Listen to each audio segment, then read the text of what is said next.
कविता 8 भिक्षुक। महाकवि सूर्यकांत त्रिपाठी निराला का जन्म सन 1897 में बंगाल के मेदिनीपुर ज़िले में हुआ। इन्होंने बांग्ला, अंग्रेज़ी, संस्कृत और हिंदी हाई स्कूल की कक्षा तक आते आते सीख ली। निराला जी का पारिवारिक जीवन कष्टमय रहा। सन 1916 में इन्होंने जूही की कली की रचना की।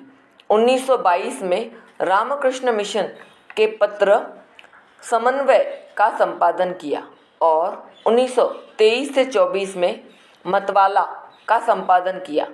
3 वर्ष बाद ये लखनऊ आ गए और गंगा पुस्तक माला का संपादन करने लगे। ये स्वभाव से ही विद्रोही तथा निर्भीक थे। ये बहुत स्पष्टवादी थे।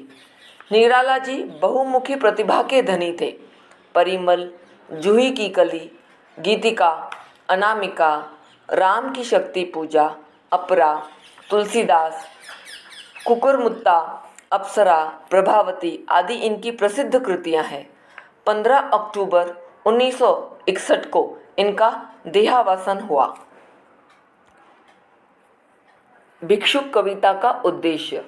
प्रस्तुत कविता लेखन का मुख्य उद्देश्य लोगों के मन में भिखारियों के प्रति प्रेम, सहानुभूति, सिंपैथी, दया की भावना, काइंडनेस को जागृत करना है। एक भिखारी के जीवन के कष्टों का तथा उसके मनोभावों को, मतलब उसके मन में क्या पीड़ा होती है जब वो भीख मांगता है, को स्पष्ट करना ही कवि का उद्देश्य है। यह बताना भी कवि का उद्देश्य है कि भिखारी किस प्रकार से एक मनुष्य होते हुए भी पशु सदृश जीवन जीने पर, पशु जैसा जीवन जीने पर वो विवश हो जाता है, मजबूर हो जाता है, यही बताने का उद्देश्य है। कविता का संदेश।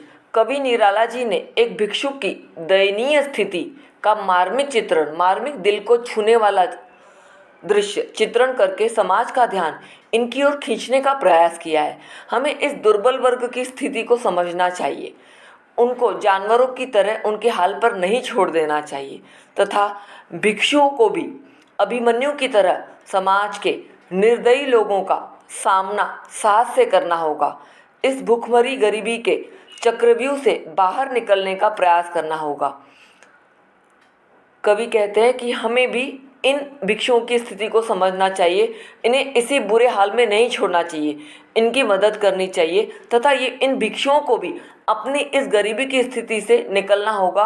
अभिमन्यु ने जैसे चक्रव्यूह तोड़ा था और साहस किया था, इनको भी यह गरीबी का चक्रव्यूह तोड़ना होगा और अपने जीवन को बदलने का प्रयास करना होगा। यही संदेश इस कविता द्वारा दिया गया है।